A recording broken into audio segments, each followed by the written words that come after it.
4 times Toyota 1000 winner Franz Čepek is always on hand to assist.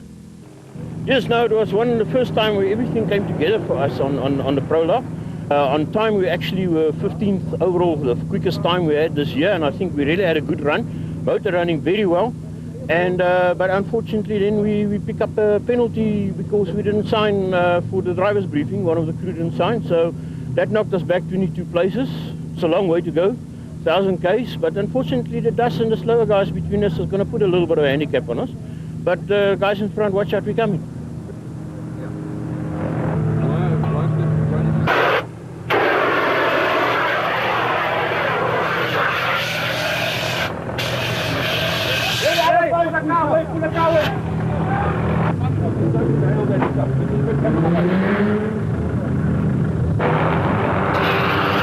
Static electricity caused the fire.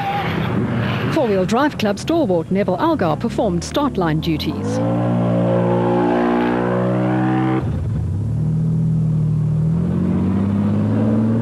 Happy birthday, dear Mark. Happy birthday to you. Hooray! Hip hip hooray! But Hannes is a tough customer. He's got a lot of experience, and it's my first time in the fast pickup. I mean, I remember the D-Bucky last year. We had a full go with Cronje. I think we only won by 7 seconds. So, but no, I think it's as fast as we can go, basically up to the overnight. But I think the real race is on Sunday. Today is just to get the car in one piece, look after it. And we know it from the motorcycle days that Sunday, the last 500 Ks, is the actual race. I've won 3 races in a row now. I know what's going on, so I'm not too worried to be second, but I think we'll have to stay close to him because I don't think he's going to give it for us in the plate. I'm not really concerned about the guys behind. I think the guys behind are going to be chasing. We'll just hang on to the 2 front runners, Alfie and Ralph Pitchford and Hannes Probler, and keep the race going as tidy and neatly as possible. This was simply a symbolic start, with cars leaving at 15-second intervals. For spectator safety reasons, the actual start was a few kilometers away in the bush.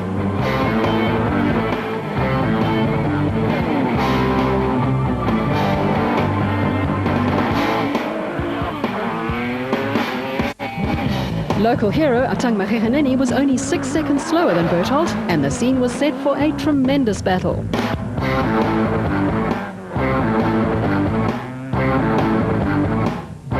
Cox and Pitchford had the advantage of a dust-free track, which allowed them to open up a gap on their proudly South African Nissan teammates.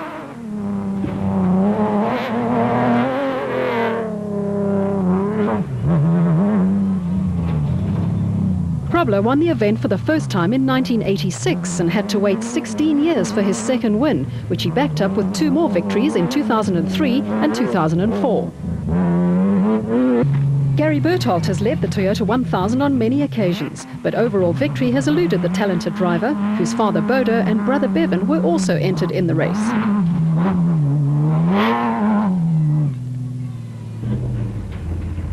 Due to business pressure, reigning special vehicle champions Magegheneni and Carolyn will only compete in a handful of races this year.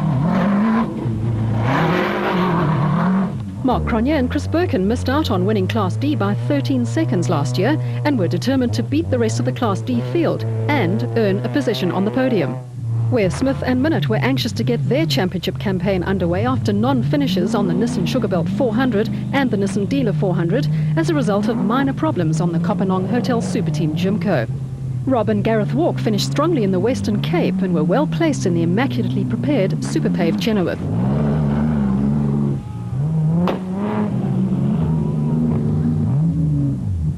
Team Ford Racing's Manfred Schroeder and Alec Harris had 2 podium finishes and Class D wins to their credit, and only trailed Grobler and Jordan by 10 points in the Production Vehicle Championship.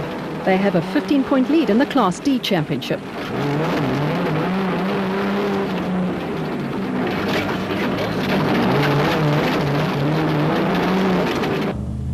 Battershill and Sutton were on the pace in the Jimco and quite capable of another podium finish.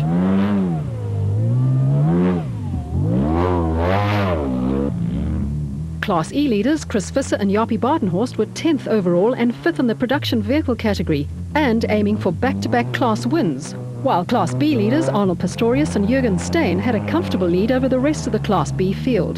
The The Twin City Raceco struggled in the thick sand, as did the Plastotech Aceco of Schilling and Davies, who have a combined age of 109 years.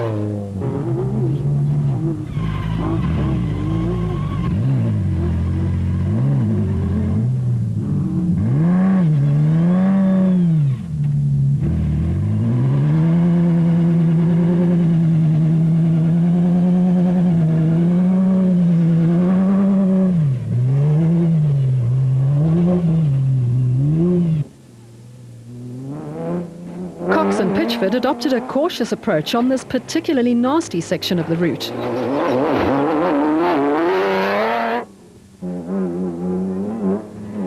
Krobler and Jordan were less cautious.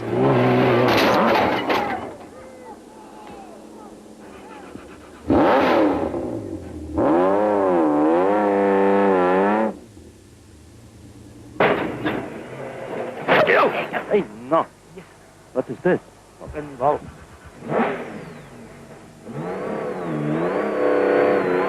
So tough when I reverse again. I think that's the brake steering of it. Is it? Ja, dat mag wat je steurt nu, hè? First Berthold and then Mcheganeni nipped by the stranded Nissan. Mark Cronje was happy to gain a place in the Castrol Toyota Hilux 2.7i.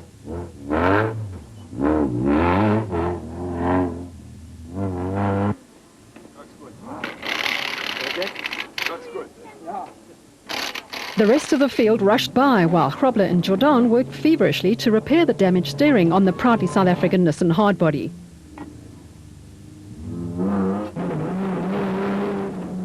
Schroeder and Harris were more than happy to gain a place at the expense of the stranded production vehicle championship leaders.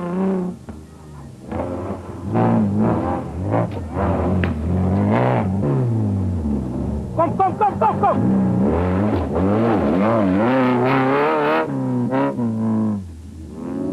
Variawa and Van Zyl were starting to pile on the pressure in the total quarter, while Castrol Toyota crew Gavin Cronje and Robin Houghton were now third in Class D. The damage on the Nissan looked terminal.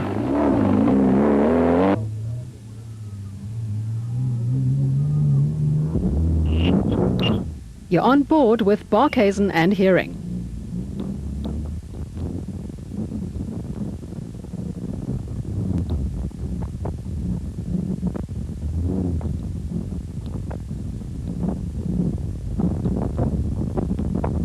Barkhuizen previously raced a motorcycle-engined Ultimo before switching to a production vehicle, as did his friend David White, who bought the ex-Geel Nel truggy after racing an Ultimo last season.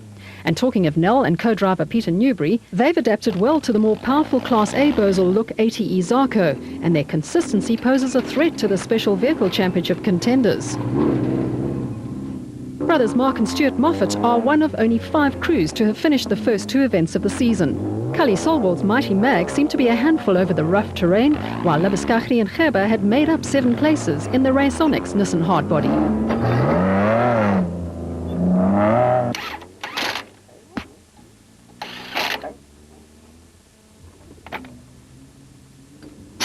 Bapumzi Rubeluza and Kulili Fakalisa started 41st in the Class E Team Ford Racing Ranger, while Bevan Berthold and Nick Salamalela started 45th in the iBurst Advansoft Bat.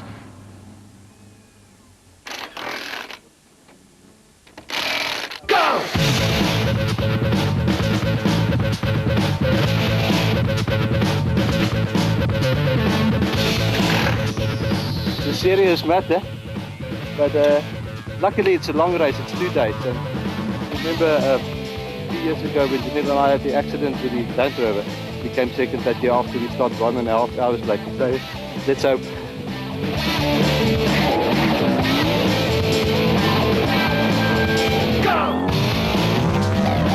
Reigning Class B champions Marcus Taylor and Mark de Chalane started 57th after the gearbox on the JRE failed during the prologue.